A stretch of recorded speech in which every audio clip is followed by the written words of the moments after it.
I burst out of the studio as if a fire was raging behind me, though the only thing burning was me. Kane's voice still echoed in my head, venomous and sharp. "You'll never make it without me. You're nothing but a voice I own." I ran harder, the night air slapping against my face. The city blurred into streaks of wet neon and headlights. My lungs stung, my throat raw from screaming back at him, from swallowing the tears that fought their way up. I clutched my notebook against my chest like it was a shield. My songs, my words, the only proof I still existed outside his shadow. My shoes splashed into a puddle, soaking me to the skin. The rain didn't care that my life was collapsing. It just kept falling, harder, heavier, as if it wanted to drown me. By the time I ducked into the subway, my hair was plastered to my cheeks, my coat clinging to me like a damp rag. The crowd rushed past, indifferent. No one noticed the girl with mascara bleeding down her face. That was when I saw it. Through the grate of a service exit, glowing like some half-forgotten promise, was a sign. Nadir. Red neon letters, humming faintly, vibrating in the rain-soaked air. The arrow pointed down, as if inviting me into the underworld. I hesitated only a second. Then my legs moved on their own. The staircase spiraled down into a world that smelled of smoke, beer, and something stranger, like ozone after a storm. My heart pounded. Part fear, part anticipation. I shoved open the heavy door and stepped inside. The place was chaos. A small stage, brick walls sweating with condensation, cheap tables shoved together in front.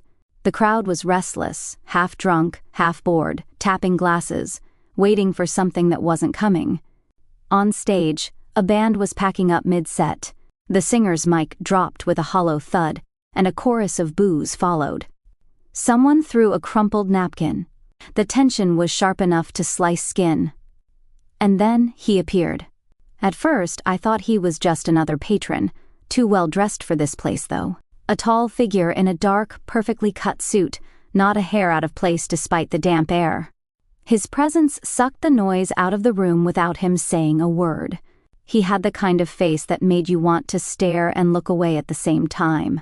Sharp lines, eyes cold but lit with something, an ember of interest, or maybe hunger. The crowd quieted, uneasy, expectant. He stepped up to the stage, spoke a few words to the sound tech, then looked straight at me. God. He was looking at me. I froze, dripping rain onto the sticky floor, hugging my notebook tighter. "You," he said, voice smooth and low, carrying over the room as if the air itself leaned in to listen. "You look like someone with something to say." My heart slammed so loud I swore the mic picked it up. My throat locked. He tilted his head, studying me like a puzzle he could already solve. 60 seconds. "That's all you get." The crowd shifted, murmuring, some laughing, some curious. My knees went weak. Every instinct screamed to run, to disappear. But another voice, the one Kane had tried to silence for years, whispered louder, "Sing." I don't even remember climbing the steps. One second I was standing there trembling, the next I was on stage, the weight of the mic cool and slick in my palm. The house lights blinded me, washing the crowd into shadows. My heartbeat filled my ears. 60 seconds. I opened my mouth. The first note came out cracked, hesitant, but then it carried, thin and raw, stretching into the silence. A hush fell over the club, like a curtain dropping. I inhaled, steadied, and the next note rolled out stronger. Words I'd scribbled in the margins of my notebook spilled into the room, verses about running, about burning, about refusing to disappear. The brick walls vibrated. Glasses stilled in people's hands. Eyes lifted. And then, applause. Not polite clapping. A surge. A roar. The kind of applause that drowns out thought. The kind that feels like oxygen after suffocating. I clutched the mic stand with both hands, shaking, tears threatening. Again, but for the first time in years, they weren't from humiliation. When the last chord faded, I lowered the mic slowly, as if letting go of something dangerous. The man, no, not just a man, was waiting in the wings. His eyes caught the red neon light, glinting with something inhuman. He smiled, small but sharp, as if I'd confirmed a suspicion he'd had all along. 60 seconds, he murmured when I staggered toward him, breathless. And you silenced the room. I swallowed hard, my whole body trembling. Who are you? He leaned closer, the air around him humming faintly like a storm trapped in skin. His voice was velvet and warning all at once. Lucien, he said, and this stage... He gestured at the trembling crowd, still buzzing from my voice. Belongs to me. The door to the backstage slammed behind me, muffling the buzz of the crowd outside. I leaned against the wall, heart still racing, throat raw from those 60 seconds that had felt like 60 lifetimes. The room smelled of old makeup powder and cheap cologne, the kind of scent that clung to velvet curtains long after the actors were gone. A cracked mirror loomed over a chipped vanity, the light bulbs around it buzzing faintly, some dead, some too bright. An old sofa sagged in the corner, like it had been absorbing other people's nerves for decades. And in the middle of it, leaning casually against the vanity as though it belonged to him, because of course it did, was Lucien. He studied me with a look that was equal parts curiosity and calculation, as, if I were a chord, he hadn't decided whether to resolve or let hang dissonant. You're trembling, he said, almost amused. I just sang in front of 100 strangers without rehearsal. I shot back. Trembling feels like the least I should be doing. His lips curved faintly, not quite a smile, more like acknowledgement. You silence them. That's rarer than you think. I hugged my notebook closer, as if it could shield me from his gaze. So what now? Do I sign away my soul?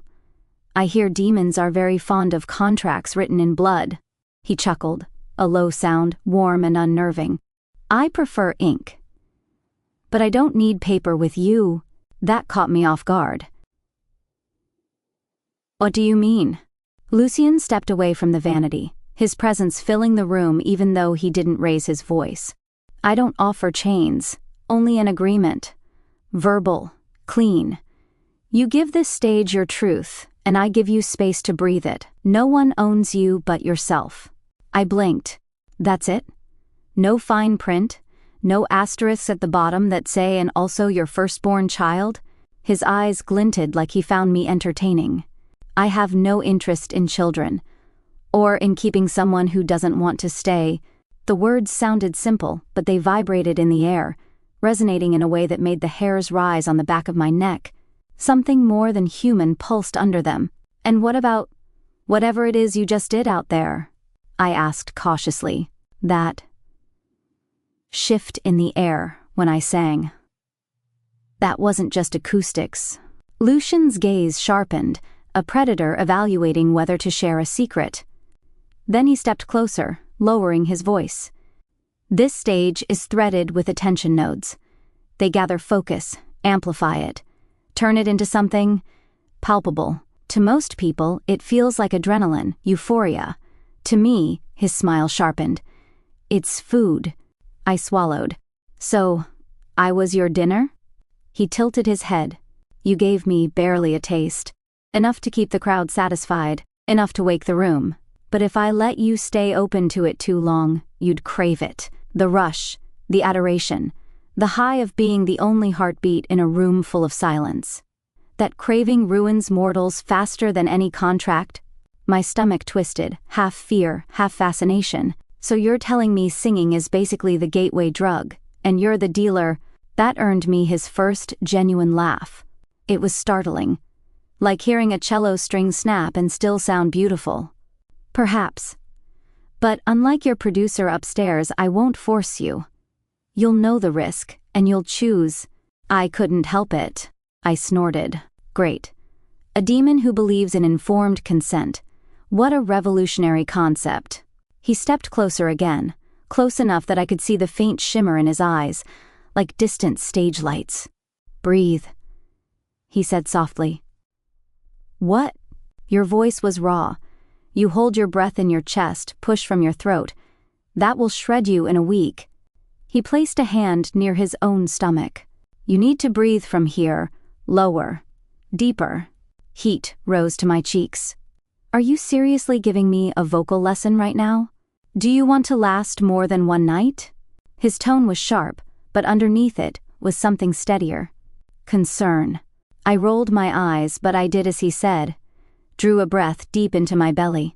He moved behind me, close enough that the air seemed charged, like static before a lightning strike. His voice brushed my ear. Again. I exhaled, then pulled in air slower this time.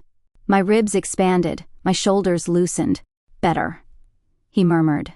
I turned slightly, and for a second our eyes met in the cracked mirror. His reflection flickered. Too many shadows for one body, edges that didn't quite line up. I blinked, and it was gone. I gripped my notebook tighter.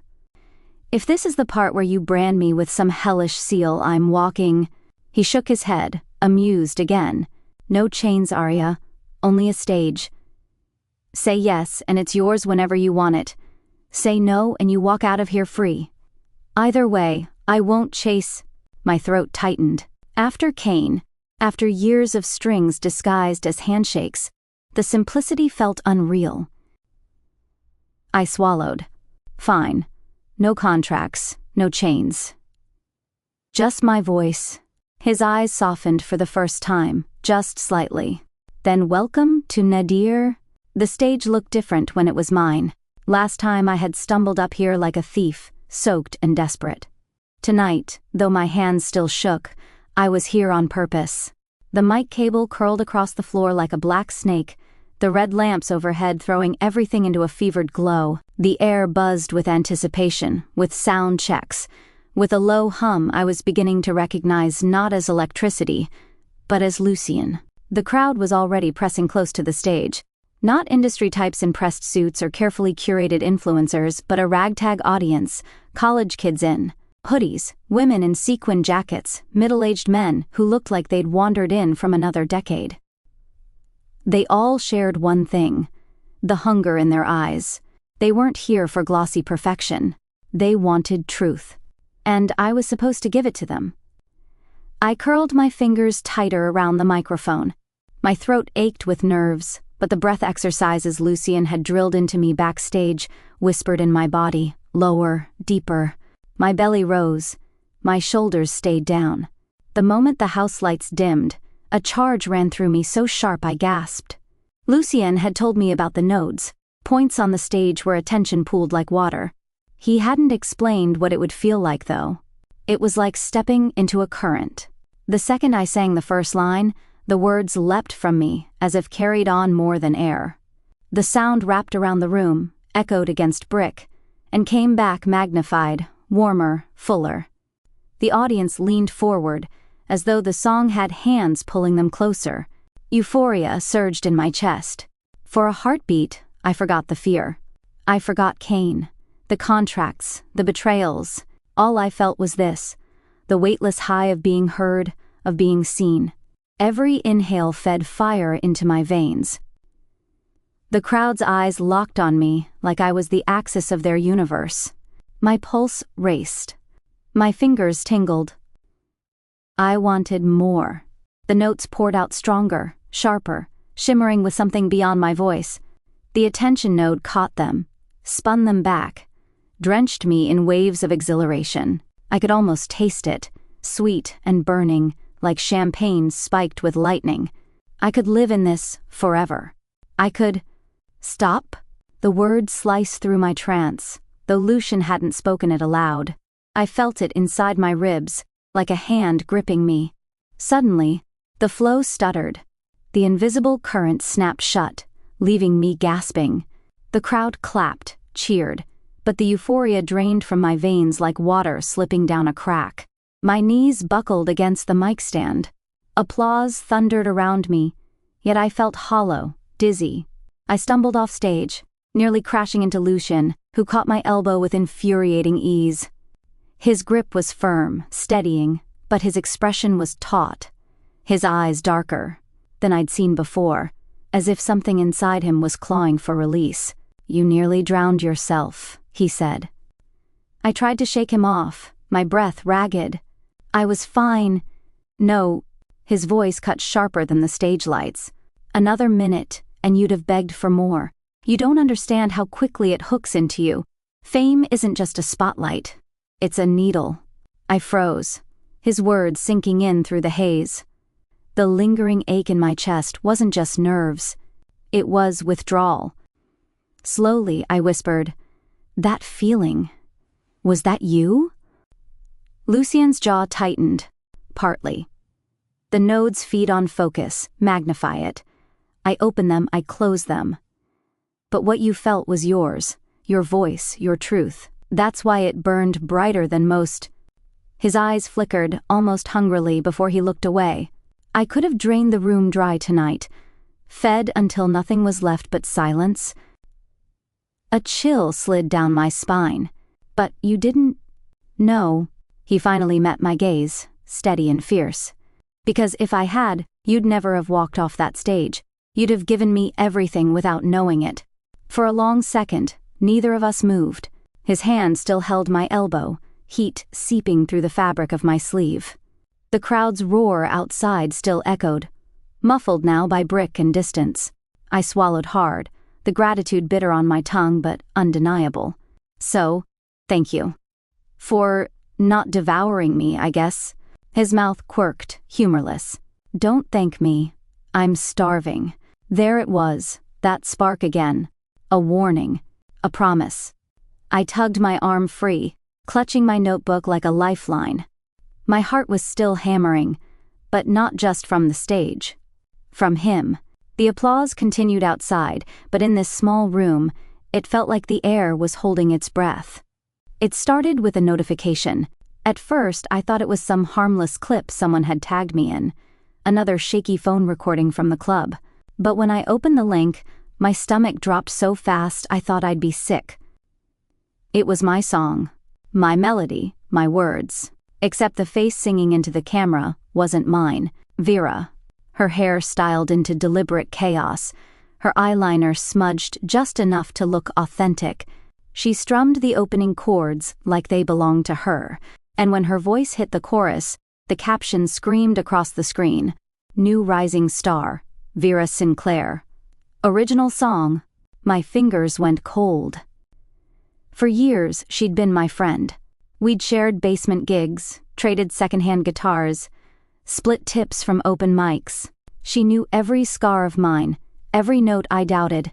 I'd played this song for her in my kitchen, still half-finished, my voice shaky with nerves. She'd told me it was brilliant, that it sounded like me. Now it was hers. The clip had already hit 100,000 views. Comments flooded in, praise, heart emojis, people calling her the next big thing. Not a single mention of me. By the time I stumbled into the club that night, I was shaking so hard, Mina nearly dropped her soundboard when she saw me. "What happened?" she asked. I shoved my phone at her. She watched the clip, jaw tightening. "Well," she muttered, "that's a steaming pile of..." "Don't sugarcoat it," I snapped, pacing. My notebook trembled in my grip. She stole it. She stole everything. Before Mina could reply, another voice slithered in from the corner. Technically, theft is such an ugly word. Miles. He was leaning against the bar like he owned it, suit jacket perfectly tailored, smile stretched thin and slick. The kind of smile that promised deals you'd regret the second you signed them. I stiffened. "What do you want?" "To help," he said, sliding a folder onto the counter with a flourish. A major label contract. "They saw the clip." "That's my clip," I cut in. "Details," he said smoothly. "They saw potential. Yours, hers, whatever. They don't care whose face is attached, as long as the song sells. And if you sign now, Aria, you'll get a slice of the pie before Vera eats it whole." I stared at the folder. Glossy logo. Thick pages. My name typed neatly on the front. For a heartbeat, I could almost imagine it. The stage lights, the security, of a label, the chance to prove myself on a bigger platform. Then I flipped to the second page. Clause after clause bled across the paper. Full ownership of recordings, publishing, rights swallowed whole, perpetuity stamped like a chain across every line. They weren't offering me a career. They were offering me a coffin, lined in velvet and paperwork. I slammed the folder shut. "You're joking." Miles's grin didn't falter. "Come now. You don't think you can fight this alone? Vera has traction, Buzz. You have a basement club with peeling paint and a demon for a landlord." My chest tightened. He was right about one thing. I was small. Smaller than Vera's viral clip. Smaller than Kane's industry connections. Smaller than the machine that ate artists alive and spit them out branded and hollow. But I remembered Lucien's words, no chains. Only a stage. And the roar of the crowd when I'd sung with nothing but my own voice. I straightened. I'd rather burn every song I've written than sign that. For the first time, Miles's smile cracked. Just a flicker, but I saw it. "You'll regret this," he said lightly, though his eyes flashed sharp. "They all do." He scooped up the folder and walked out as if he still owned the room. Silence fell, broken only by the buzz of a neon sign outside. Mina crossed her arms, watching me. "So, what's the plan?"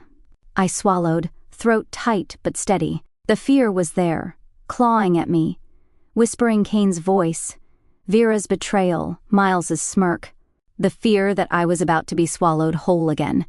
But above it was something louder. Resolve. "I fight," I said. My voice shook, but it was mine. "This time, I fight." The next night, the club felt less like a stage, and more like a crime scene. Mina had her laptop open on the mixing desk, a tangle of cables spilling across the floor. The glow of waveforms flickered over her face as she scrolled through project files, with the grim determination of a detective flipping through autopsy reports. "This is ridiculous," I muttered, hugging my notebook. She just sang it and uploaded it. What proof could I possibly have that it was mine? Mina didn't even look up. "Oh, sweetheart. In the age of technology, nobody gets away with musical murder. Every file has fingerprints." "Fingerprints?" "Metadata, timestamps, track stems." She pointed at the screen. "See this? The original guitar line you recorded weeks ago. Right there, saved at 2 a.m., complete with your shaky tempo and that charming squeak when your pick slipped. Vera's version? Too clean. Polished after the fact. No soul, no squeak." I blinked. "You're telling me my mistakes are proof?" "Exactly." Mina smirked, leaning back in her chair. "Congratulations. Your flaws are legally binding." From behind the drum kit, Theo chuckled. His easy laugh was the first sound in days that didn't feel like pressure on my chest. "See? Being imperfect finally pays off." I rolled my eyes, though I couldn't fight a tiny smile. Theo adjusted a cymbal, his movements calm and steady. "We'll show them the original, play it live, let the room hear how it was born." That's something no label clause can erase. Mina's fingers clattered over the keys. "Exactly. Think of it like resurrecting the corpse of your track and parading it in front of the world. Musical CSI. Theo groaned. "Please don't describe it like that." "What?" "I like it." Mina shrugged. "I'm the forensic pathologist of sound. You're the undertaker of broken dreams," Theo teased, his voice dry. Mina shot him a look, then grinned. "At least I dress better." Their bickering pulled a laugh out of me, the first real laugh since Vera's betrayal. It felt strange, like trying on clothes that had been packed away too long. But it fit. I perched on the edge of the stage, watching them work. Mina dragged files into folders, muttering about lazy frauds who don't even bother to rename stems, while Theo tapped a rhythm against his knee, grounding the room. They weren't just helping me, they were with me. No hidden contracts, no knives waiting in the dark. Just two musicians who wanted the truth to ring out as loud as the speakers. "So what happens?" I asked slowly. "When we do this, and the world sees the original?" Theo looked up, his expression calm but firm. "Then they'll know who the song belongs to. They'll hear it in your voice." Mina added, "And if they still don't? Well, then we stage another gig and shove the evidence down their throats until they choke on it." I snorted. Subtle, as always. Subtlety is for people with PR teams. You've got me. She tapped the side of her laptop like it was a weapon. Trust me, nothing is scarier than an underpaid sound engineer with receipts. Theo gave her a look. You're not underpaid. You literally extort free drinks out of Lucien.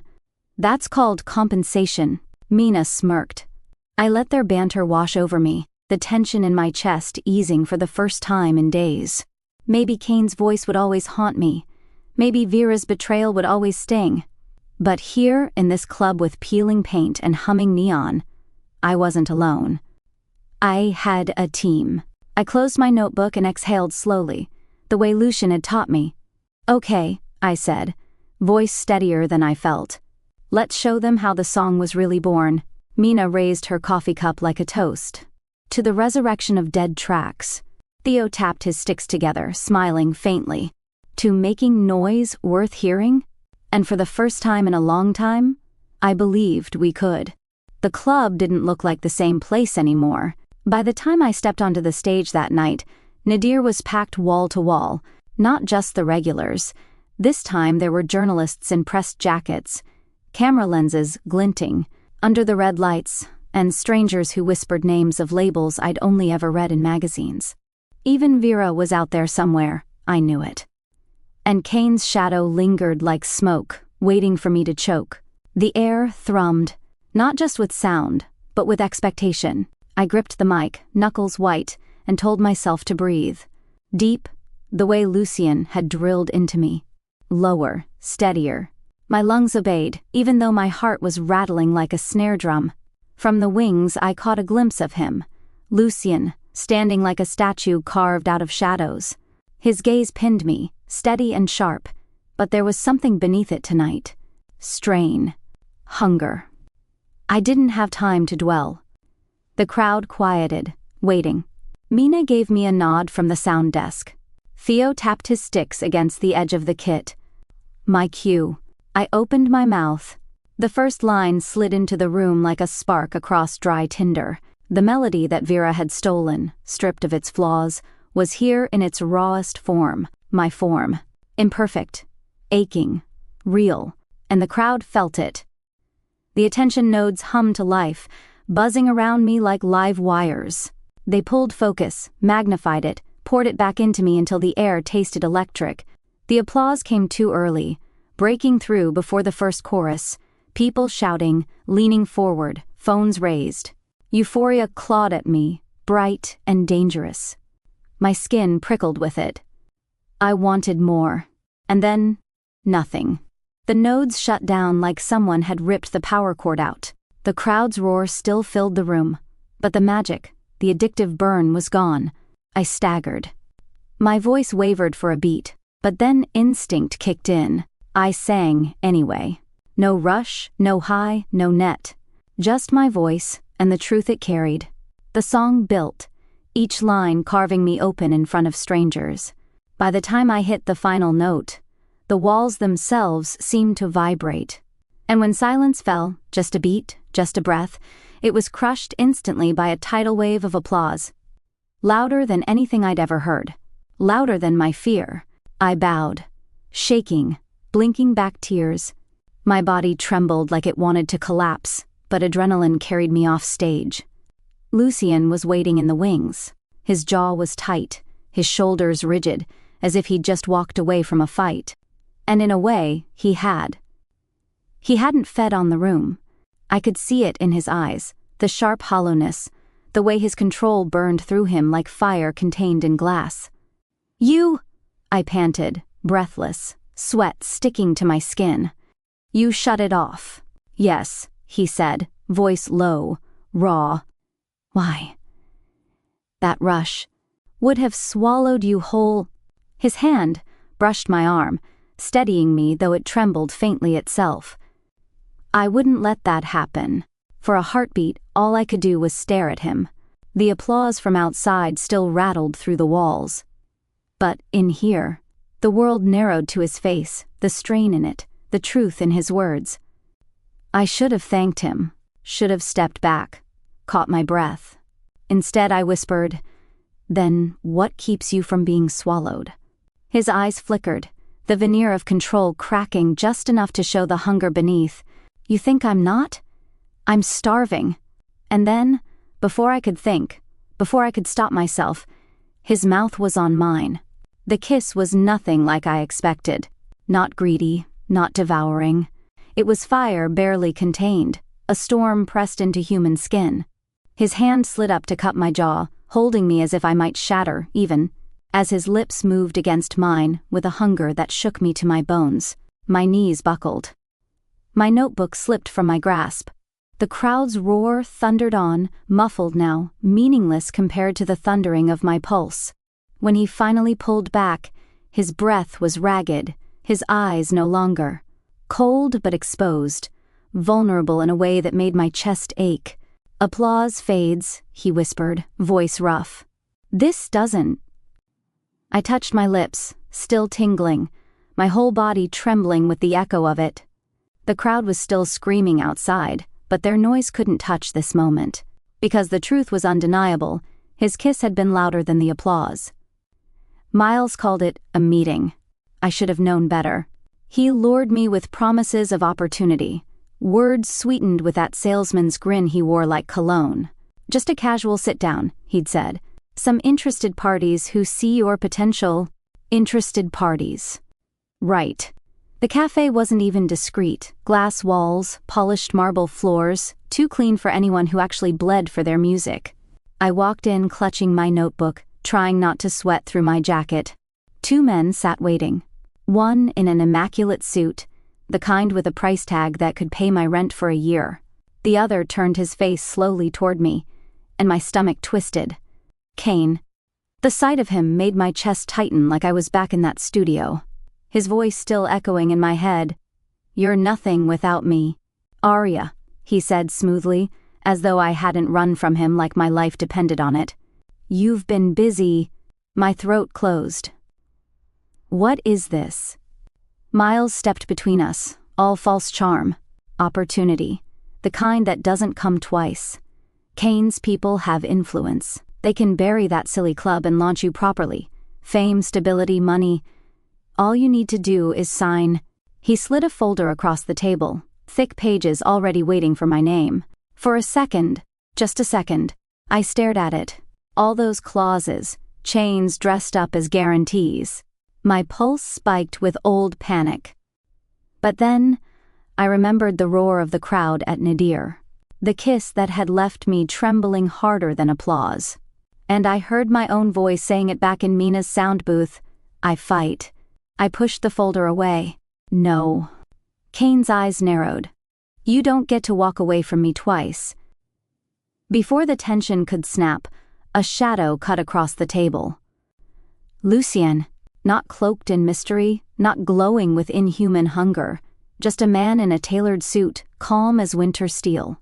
2 others flanked him, carrying briefcases instead of instruments, lawyers. Miles, Lucien said, his tone cool, you really should have warned her who would be waiting.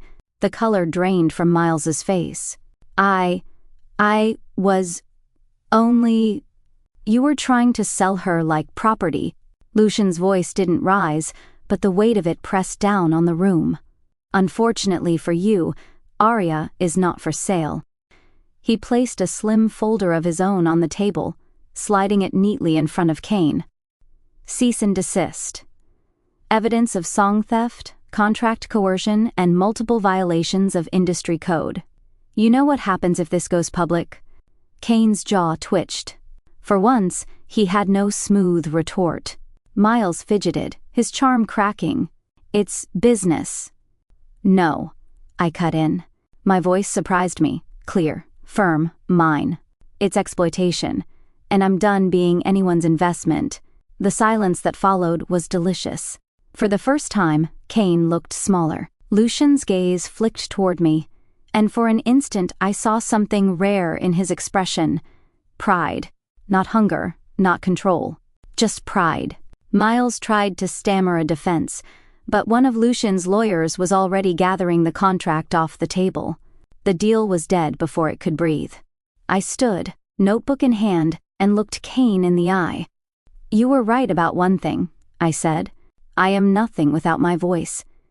But it was never yours to own. I walked out before he could answer. Lucien caught up with me outside. The cold air bit at my cheeks, but his presence was warmer than the neon glow spilling from the nearby street. You handled yourself well, he said quietly. I didn't sign, I muttered, almost to myself. Not this time.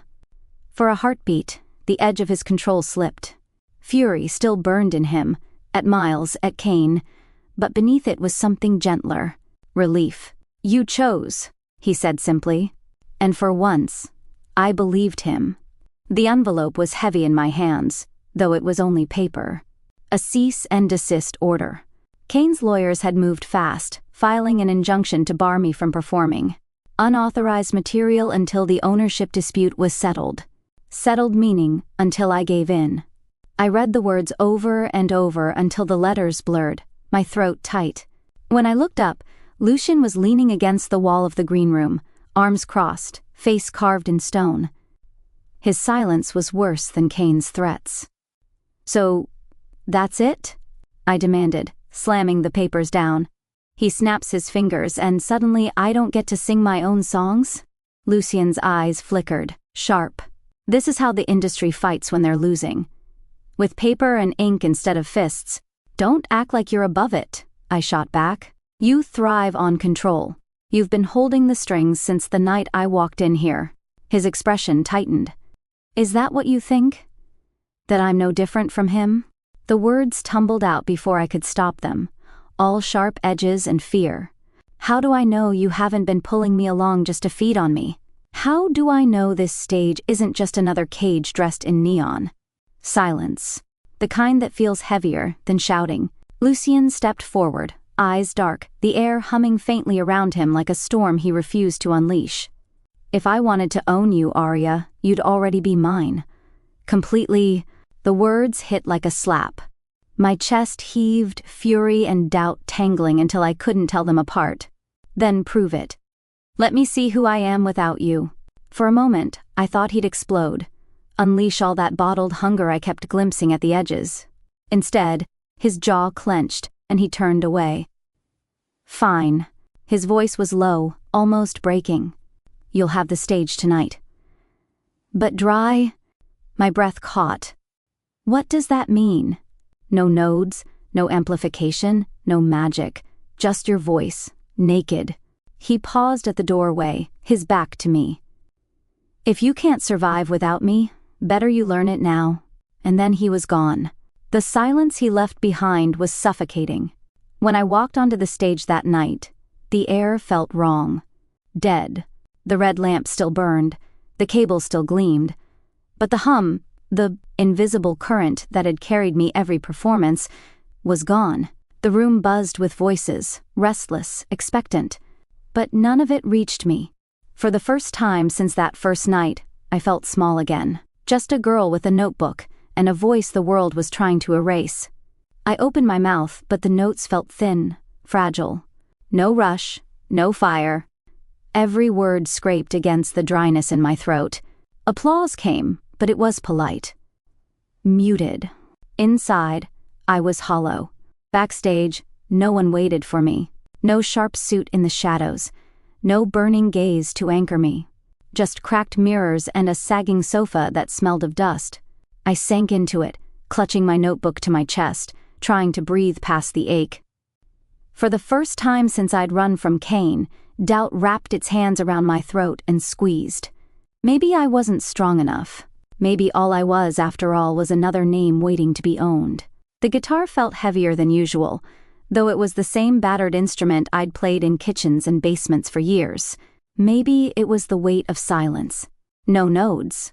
No hum in the air. No invisible current lifting me. Just me, 6 strings, and a crowd that could turn at any second. I sat on a stool under the red lamps, mic in front of me but unplugged. The club buzzed with low chatter, restless, skeptical. Some had come to hear the girl who had her song stolen. Others, to see if the magic had been hype all along. My palms were slick.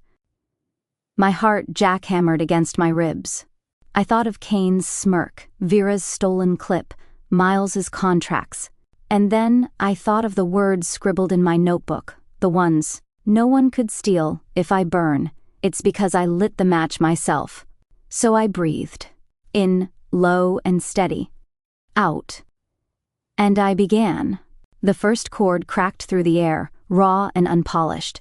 My voice followed, trembling on the opening line. But then it steadied. Each lyric unfurled like a confession, whispered straight into the crowd's chest. No rush of euphoria to blur the edges, no magic to sweeten the sound. Just truth, jagged and sharp. Something shifted. The room leaned in. Conversations died mid-sentence. Glasses stilled halfway to mouths. By the second verse, the silence was alive, charged not by nodes, but by listening. I closed my eyes and let it happen. My voice carried, soft and unadorned, cracking once on a high note but holding anyway. Imperfect, but real. When I hit the chorus, the words came from deeper than lungs. They came from every scar, every betrayal, every night I almost quit. And they believed me. When the last chord faded, the silence held a beat too long. Then the room erupted. Not just applause, cheers, whistles, stomping on the sticky floor. It shook the brick walls, and this time I knew it was for me, not for any spell. I bowed my head, tears stinging, a smile breaking free before I could stop it. That was when I saw her. Vera stood at the back, half hidden by the crowd. Her eyeliner was smudged, but not in a curated way this time. She looked smaller, stripped of the glitter and bravado. Our eyes met, and she flinched. But then she pushed forward, weaving through the crowd until she was near the stage. "Aria," she said, voice cracking louder than she meant. She swallowed hard. "It was yours. The song, all of it. I knew it, and I took it anyway. Because I was tired of being invisible." "I'm sorry." The room went still again, all eyes flicking between us. For a moment, anger flared hot in my chest, but then I remembered the hollow look in her clip, the way her voice hadn't carried weight, only polish. She hadn't stolen because she hated me. She'd stolen because she was desperate to be seen. "You can't take what you didn't create," I said softly. "But you can choose what you do next." Her eyes shone. She nodded, retreating into the crowd. Not forgiven, not yet. But maybe not lost either. And in the far corner, half-shadowed, stood Lucien. He didn't approach, didn't interfere, but I felt him, his gaze like a tether across the room. His face was unreadable, but I caught it, the flicker of pride, the easing of tension in his shoulders. And beneath it, that hunger, sharp and unrelenting. For once, I wasn't afraid of it. Because tonight, I hadn't needed his magic. I hadn't needed anyone's. I'd stood, I'd sung, and I'd held the room with nothing but my voice. And it had been enough. The video spread faster than wildfire.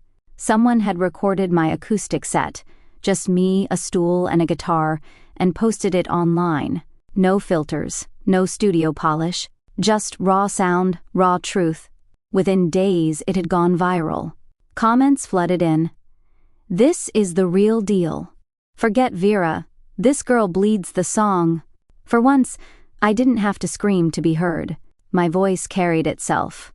The legal storm collapsed almost as quickly. The timestamps, the metadata Mina had dug up, and the viral video together dismantled Kane's claims. Labels pulled back. Investors disappeared. And Kane, so loud, so invincible, went suddenly silent. Miles vanished too, slipping into whatever shadow swallows people when their schemes run dry. And me? I was still standing.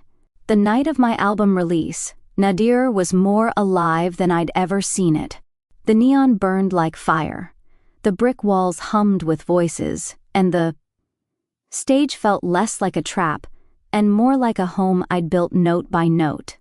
The band played behind me, Theo steady on drums, Mina smirking at the soundboard like she owned it. Vera was there too, on backup vocals, tentative but present. It wasn't forgiveness, not fully, but it was something. A bridge we might build together. As the final track faded, the crowd surged. Applause thundered, filling the space until the floor shook. Phones flashed. People shouted my name. But all I could see was him. Lucien stood at the edge of the stage, still and tall, his eyes burning like the neon above. For once, he didn't look hungry. He looked proud. When the curtain finally fell and the crowd poured out into the night, I slipped into the green room. My heart was still racing, not from fear this time, but from the kind of joy that feels almost unbearable. Lucien followed, his presence filling the room before he even spoke. "You did it," he said simply. I laughed, giddy, breathless. "We did it." He shook his head. "No, you." Without me, without magic. I stepped closer, unable to stop the pull. "And you didn't feed tonight." His jaw tightened, eyes dark. "Do you know what that costs me?" "I do." My voice softened. "And I didn't ask you to. You chose." For the first time, his composure cracked. His hand cupped my cheek, careful, reverent. "I would starve 1,000 times over before I risked turning you into another vein." I drained. My chest ached, hot and fragile. "Then stop starving." I leaned up, and this time it was me who kissed him. It wasn't frantic, not the desperate clash of lips we'd shared before. It was slow, deep, a promise that settled into my bones. His arms wrapped around me, strong but gentle, pulling me against him as though he'd been waiting his entire existence to hold something he couldn't consume. Clothes fell away, not in a frenzy, but with laughter in between, his amused murmur when my guitar. Case nearly tripped us, my breathless giggle when he whispered something wicked in my ear. And then it was heat, skin, trust. A rhythm of its own, louder than any crowd, softer than any ballad. For the first time, intimacy wasn't another contract. It was freedom. Morning crept in through the high windows, pale light cutting through the smoke-stained air.